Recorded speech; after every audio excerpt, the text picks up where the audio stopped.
Epione pain management and regenerative centre. ఇక మీ నొప్పులు శాశ్వతం కావు. సాయి ఉన్నారు ప్రస్తుతం మనతో మాట్లాడడానికి. ఎన్నో అటెంప్ట్లో మీరు సాధించడం జరిగింది. ముందుగా మేము హార్ట్లీ కంగ్రాచులేషన్స్. సివిల్స్ సాధించాలనేటువంటి కోరిక ఎప్పుడు వచ్చింది? మీ ఎడ్యుకేషన్ బ్యాక్గ్రౌండ్ ఏంటి? మీ గురించి మీరు నేను నేటి వరంగల్లో బీటెక్ చేశాను 2014 to 2018. అప్పటి నుంచి నేను జాబ్ చేస్తూ ఉండే. It's been 5.5 years. నేను క్వాల్కమ్ అనే ఎంఎన్సీలో వర్క్ చేస్తున్నాను. సివిల్ సర్వీసెస్ అనేది నాకు ముందు నుంచి ఎప్పుడు లేదండి. ఒకసారి జాబ్కి వెళ్ళాక 1-2 years జాబ్ చేశాక అప్పుడు ఏజ్ పెరగడం, అవగాహన పెరగడం, కొంచెం సొసైటీని బెటర్గా అర్థం చేసుకోవడం, న్యూస్ పేపర్స్ చదవడము, ఇలాంటివి చేయడం వల్ల ఒక మంచి ఒక డిఫరెంట్ పర్స్పెక్టివ్ వచ్చింది సొసైటీ మీద, లైఫ్ మీద. సో నాకు అప్పుడు ఏమనిపించింది అంటే ఓకే, ఒక 2-3 attempts let's try civil services. Because మంచి డైవర్సిటీ ఉంది జాబ్లో, చాలా స్కోప్ ఉంది నేషనల్ బిల్డింగ్లో, అండ్ అలానే కొంచెం గ్రాస్ రూట్ లెవెల్లో రియల్ లైఫ్ ప్రాబ్లమ్స్ వర్క్ చేయొచ్చు, ఆపర్చునిటీ ఉంది to serve people. So why not try, why not give 2-3 honest attempts and let's see ఎట్లా ఏమవుతుంది మనకి అని. సో దానితోని ట్రై చేశాను. ఫస్ట్ అటెంప్ట్లో లాస్ట్ ఇయర్ ఇంటర్వ్యూ వరకు వెళ్ళానండి. 19 marksతో మిస్ అయింది. ఈ year second attempt and luckily with God's grace and everybody wishes all India rank 27 వచ్చిందండి. అంటే మీ ఆప్షన్ ఏంటి? ప్రిలిమ్స్ ఫస్ట్ టైం క్రాక్ చేశారు, ఆ తర్వాత మెయిన్స్ మిస్ అయిపోయింది, మెయిన్స్ రాశారు, ఇంటర్వ్యూ మిస్ అయింది. ఈ దఫా at a time totally completed and you got finally 27th rank. మీ ఆప్షన్ ఏంటి?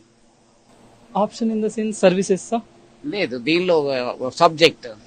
నా ఆప్షనల్ సబ్జెక్ట్ వచ్చి సోషియాలజీ అండి.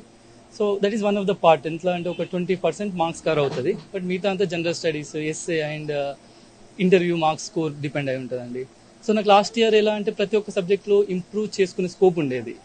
సో నేను లాస్ట్ ఇయర్ మార్క్ షీట్ రాగానే నాకు పెద్ద బాధ ఏమనిపించలేదు. లాస్ట్ ఇయర్ సెలెక్ట్ అవ్వకపోతే మార్క్ షీట్ తీసుకున్నా ఎక్కడ ఎందుకు తక్కువ వచ్చాయి, ఏం తక్కువ వచ్చాయి, నెక్స్ట్ ఇయర్ ఏం చేయాలి, అంతే సింపుల్. సో షార్ట్ కమింగ్స్ ఏమైతే ఉన్నాయో దాన్ని కవర్ చేసి వర్క్ చేసి మళ్ళీ ఇంప్రూవ్ చేసుకున్నాను. నాకు తెలిసి వాట్ ఎవర్ ద ఎఫర్ట్ నేను పెట్టింది కరెక్ట్ డైరెక్షన్లో, కరెక్ట్ అమౌంట్లో పెట్టాను. అందుకే ఈ ఇయర్ మంచి స్కోర్స్ వచ్చి ఉంటాయి. ఇంకా మార్క్ షీట్ రాలేదు. మార్క్ షీట్ వస్తే దేంట్లో ఎంత వచ్చినా, ఎంత ఇంప్రూవ్ వచ్చినా తెలుస్తుంది. బట్ ఓవరాల్ ఐ థింక్ చాలా ఇంప్రూవ్ అయ్యింది. ఎందుకంటే ఇంటర్వ్యూ ఎప్పుడైంది? ఏ క్వశ్చన్స్ ప్రధానంగా స్ట్రెచ్ చేసి అడగడం జరిగింది బోర్డు మెంబర్స్? నా ఇంటర్వ్యూ వచ్చేసి March 22 అయిందండి. క్వశ్చన్స్ వచ్చేసి చాలా డైవర్స్ ఉండే. నాకు ఇంట్రెస్ట్ ఫుట్బాల్ అని ఉండే. సో ఫుట్బాల్ మీద చాలా క్వశ్చన్స్ వచ్చాయి. ఇండియన్ ఫుట్బాల్ ఎందుకు ఫేమస్ అవ్వలేదు, ఇంకేం చేయాలి, అలానే నేను ఒక ఎంఎన్సీలో పని చేస్తున్నాను. సో అలాంటివి, అది యుఎస్ కంపెనీ, అలాంటి ఇండియన్ కంపెనీస్ ఎందుకు లేవు? మన దగ్గర నుంచి చాలా మంది బ్రెయిన్ డ్రైన్ అంటే చదువుకున్న వాళ్ళు వేరే కంట్రీస్కి వెళ్తున్నారు ఇక్కడ ఉండకుండా. సో దానివల్ల ప్రాబ్లమ్స్ ఏంటి, అది ఎందుకు అవుతుంది, దాన్ని మనం ఏం చేయొచ్చు. అట్లనే సొసైటీలో డెవలప్మెంట్ గురించి, ఎకనామిక్ డెవలప్మెంట్ గురించి, ఈ మధ్యన ఇన్ఫ్లేషన్, ద్రవ్యోల్బణం అని మాట్లాడతాము. సో దాని గురించి క్వశ్చన్స్ వచ్చాయి. ప్రపంచవ్యాప్తంగా ఎలా అవుతుంది ద్రవ్యోల్బణం, అది ఎట్లా సొసైటీని, గవర్నమెంట్స్ ఇంపాక్ట్ చేస్తుంది. అట్లనే మన ఎర్లీ ఇయర్స్లో 1950s, 60s, 70sలో మనం తీసుకున్న డెవలప్మెంట్ పాత్ ఏంటి, సో ఇప్పుడు తీసుకుంటున్న డెవలప్మెంట్ పాత్ ఏంటి, సో దానివల్ల ఇంప్లికేషన్స్ పాజిటివా నెగిటివా, ఇలా అని చాలా ఒపీనియనేటెడ్ క్వశ్చన్స్ ఉండే. సో అలా అయిందండి. ఫైనల్ గా మీరు న్యూ ఆస్పిరెంట్స్ కి సివిల్స్ క్రాక్ చేయాలనుకుని తపన పడేటువంటి ఏంతో ముందుకెళ్లే వారికి మీరు ఇచ్చేటువంటి అడ్వైస్? అడ్వైస్ అంటే కంటిన్యూస్ ఎఫర్ట్స్, ఎస్పెషలీ మనలో మనల్ని నమ్ముకోవడం, మనం చేస్తుంది కరెక్ట్ ప్లాన్ వేసుకొని ఇంప్లిమెంట్, ఐడియాస్ ఎంత చేసుకుంటామో ఇంప్లిమెంటేషన్ కూడా అదే డైరెక్షన్లో పెట్టి correct strategy, knowing about the examination, knowing about ourselves, and దానికి ఒక కరెక్ట్ ప్లాన్ తీసుకొని చేస్తే పాసిబుల్ అవుతుందండి. Once again congratulations. Telangana state వస్తుంది, ఇక్కడే చేస్తారని అనుకుంటున్నారు. Thank you so much.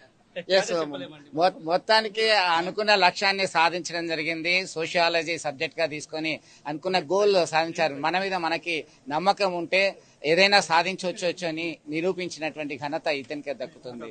విడుదల సుమంత్తో కలిసి చంద్రశేఖర్, RTV, వెల్చాల గ్రామం నుంచి. Union public service commission final పరీక్షల్లో కరీంనగర్ జిల్లావాసి తలుక్కున మెరిశాడు. నంద్యాల సాయి కిరణ్ 27వ ర్యాంక్ ఆల్ ఇండియా లెవెల్లో సాధించడం జరిగింది. ఐఏఎస్ సర్వీస్ సాధించడం జరిగింది. ప్రస్తుతం మనము కరీంనగర్ రూరల్లో రామడుగు మండలం వెల్చాల గ్రామంలో ఉన్నాను. వారి నాన్నగారి ఫోటోకి నివాళులు అర్పించడం జరిగింది. వాళ్ళ అమ్మగారు ఎట్లా ఫీల్ అవుతున్నారు, వాళ్ళ సోదరు ఎట్లా అనిపిస్తున్నది, వాళ్ళ అభిప్రాయం తెలుసుకుందాం ఫ్యామిలీ మెంబర్స్. అమ్మ, మీరు కష్టపడారు, ఎట్లా అనిపిస్తుంది? సంతోషంగా ఉందా? ఎట్లా ఉంది? ఫుల్ సంతోషంగా ఉంది సార్. మీ కష్టానికి ప్రతిఫలం దక్కినట్టే. దక్కింది సార్. సో అమ్మ, మీరు మీ ప్రోత్సాహం ఎక్కువ ఉందని చెప్పేసి విన్నాను. ఎట్లాంటి ప్రోత్సాహం అందించారు? మీరు ఏం చేస్తారు? మీరు కూడా ఎంకరేజ్ చేశారా? ప్రోత్సాహం అని ఏం లేదు సార్. తమ్ముడు ఓన్గానే ప్రిపేర్ అయ్యారు. చిన్నప్పటి నుంచి తనకి ఫస్ట్ నుంచి ఎక్కువ మార్క్స్ వస్తుండే ప్రతి దాంట్లోనే, అట్లా మనకి ప్లస్ అయింది. మనకు చిన్నప్పటి ఏంది ఎడ్యుకేషన్ బ్యాక్గ్రౌండ్ ఏంది? ఎక్కడ చదివిండు? ఏం చేసిండు? ఫస్ట్ 5th క్లాస్ వరకు ఇక్కడే చదివాడు, Velchala high school, Saraswati high స్కూల్లో. తర్వాత కరీంనగర్లో తేజ హై స్కూల్లో. ఆ తర్వాత ఇంటర్మీడియట్ ట్రినిటీ కాలేజ్లో. ఎన్ఐటి వరంగల్లో బీటెక్ చేశాను. EC branch. ఎప్పుడు అయిపోయింది ఎన్ఐటి వరంగల్లో? ఈసీలో ఎప్పుడు కంప్లీట్ చేసింది? 2018లో అయిపోయింది. ఆ తర్వాత ఇది మొదటిసారా అటెంప్ట్ చేయడము? ఎన్నో అటెంప్ట్ లో ఈ సర్వీస్ సాధించారు? సెకండ్ అటెంప్ట్ అండి. ఎట్లా అనిపిస్తుంది? చాలా హ్యాపీగా ఉంది, అసలు మాటల్లో చెప్పలేకపోతే. మీరేం చేస్తున్నారు? నేను ఏడబ్ల్యూగా చేస్తున్నాను ఆర్డబ్ల్యూఎస్ డిపార్ట్మెంట్లో. సో మొత్తం మీద ఆ కుటుంబ సభ్యులైతే వారు హర్షం వ్యక్తం చేస్తున్నటువంటి పరిస్థితి. కొంతమంది బంధువులు కూడా ఉన్నారు. మీరు ఏమంటారు? ఎట్లా మీ అల్లుడు అట్లా చేసి సర్వీస్ సాధించారు, అద్భుతమైన ప్రగతితో దూసుకుపోతుంది? చాలా సంతోషం ఉంది.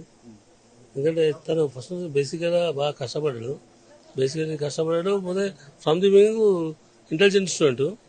తర్వాత ఏమైందంటే ఇక ఇంటర్మీడియట్ అయిపోయిన తర్వాత ఎన్ఐటీలో వచ్చుడు పెద్ద అచీవ్మెంట్. ఎన్ఐటీలో వచ్చుడు అంటే ఎన్ఐటీ వచ్చిన తర్వాత క్యాంపస్ సెలెక్షన్ వచ్చుడు సెకండ్ అచీవ్మెంట్. ఇది థర్డ్ అచీవ్మెంట్. యాక్చువల్లీ బేసిక్గా లాస్ట్ టైం వచ్చేది ఉండే, లిటిల్ బిట్ ఎక్స్పీరియన్స్ రాగింది. అయినా అని పట్టుకోలేకుండా ఈ సెకండ్ అటెంప్ట్లో బాగా సక్సెస్ అయింది. That 27th rank without coaching అంటే చాలా గ్రేట్. అది మీరేమంటారు? చాలా సంతోషంగా ఉంది.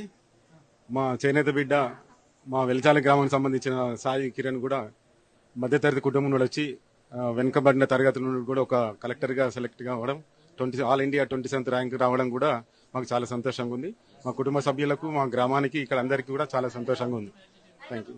సో మొత్తానికైతే ఒక పేద కుటుంబం నుంచి వచ్చినటువంటి పేదింటి బిడ్డ, చేనేత బిడ్డ ఇంత గొప్ప అచీవ్మెంట్ సాధించడం పట్ల బంధుమిత్రులు, కుటుంబ సభ్యులంతా కూడా చాలా హర్షం వ్యక్తం చేస్తున్నటువంటి పరిస్థితి మనం గమనించవచ్చు. వీడియో జర్నలిస్ట్ సుమన్తో కలిసి చంద్రశేఖర్, RTV, వెల్చాల గ్రామం. మరిన్ని వీడియోస్ కోసం ఛానల్ ని సబ్స్క్రైబ్ చేయండి. లేటెస్ట్ అప్డేట్స్ కోసం వాట్సాప్ ఛానల్ ని ఫాలో చేయండి. అండ్ లింక్ డిస్క్రిప్షన్ లో ఉంది.